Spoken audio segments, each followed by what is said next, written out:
விஜயின் பிரச்சார வாகன ஓட்டுநர் மீது 2 பிரிவின் கீழ் போலீசார் வழக்கு பதிவு செய்திருக்கிறார்கள். அண்மை செய்திகளை நாம் திரையில் காணலாம். செய்தியாளர் கணபதி நம்மோடு இணைகிறார். இது தொடர்பாக கணபதி, விவரங்கள் என்ன? கரூர் வேலாயுதம்பாளையம் காவல் நிலையத்தில் விஜய் வாகனம் மற்றும் ஓட்டுநர் மீது 2 சட்டப்பிரிவுகளின் கீழ் வழக்கு பதிவு செய்யப்பட்டுள்ளது. அதாவது கடந்த 27ஆம் தேதி அன்று கரூர் வேலுச்சாமிபுரத்தில் தாவேகா தலைவர் விஜயின் மக்கள் சந்திப்பு நிகழ்ச்சி நடைபெற்றது. இதில் கூட்ட நெரிசலில் சிக்கி 41 பேர் உயிரிழந்தனர். 100க்கும் மேற்பட்டோர் படுகாயத்துடன் சிகிச்சை பெற்று வருகின்றனர்.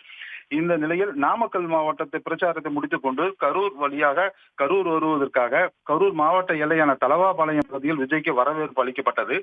அப்போது மிகுந்த கூட்ட நெரிசலுக்கிடையே இருசக்கர வாகனத்தில் அஜாக்கிரதையாக இருவர் ஓட்டி வந்து விஜய் வாகனத்தின் முன்பு கீழே விழுந்து காயமடைந்தனர். அவர் லேசான காயத்துடன் உயிர் தப்பினர். இந்த நிலையில் வாகனத்தை அஜாக்கிரதையாக ஓட்டியதாக கருதி கரூர் வேலாயுதம்பாளையம் காவல் நிலையத்தில் விஜய் கார் ஓட்டுநர் மீதும் இருசக்கர ஓட்டி வந்த இருவர் மீதும் 2 சட்ட பிரிவுகளில் வழக்கு பதிவு செய்யப்பட்டுள்ளது.